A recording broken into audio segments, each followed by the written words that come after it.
Many legal systems don't actually clearly define whether you can revoke consent during a sexual act. If someone has consent at the start, legally it can go all the way through, which is a very, very bad problem. There's also gray zones within guilt based pressure. So, giving consent under pressure, guilt, or manipulation is not legally recognized. If you give consent, but it was under guilt, under manipulation, it's still legally okay. And then we have a relation based assault, which is when you're in a long term relationship. It is often minimized or just diminished.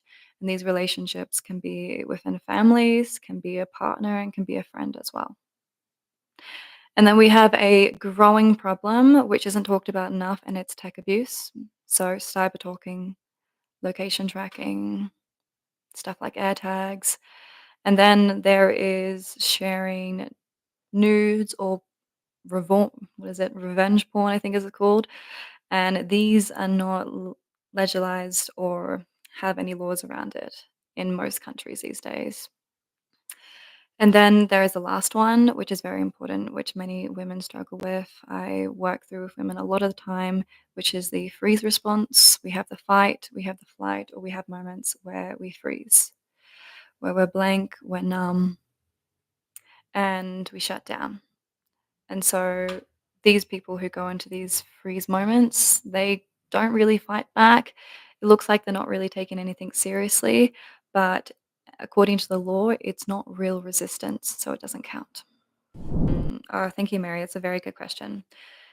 If someone pressures me into something intimate while I'm drunk, does that count as crossing a line or being inappropriate? Whether you're drunk or not, that's crossing the line and being inappropriate. No one should ever have to pressure you into anything.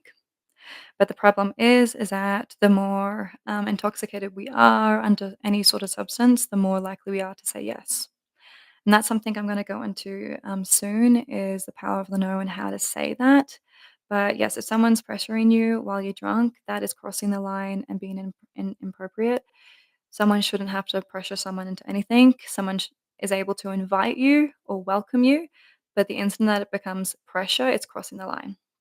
And this is where we need to set boundaries. We're actually launching a few services soon where we're going to be able to help with tracking, help with communication. If anything happens to a woman, they can have a little dial which will alert authorities, or they can talk to someone for support as well.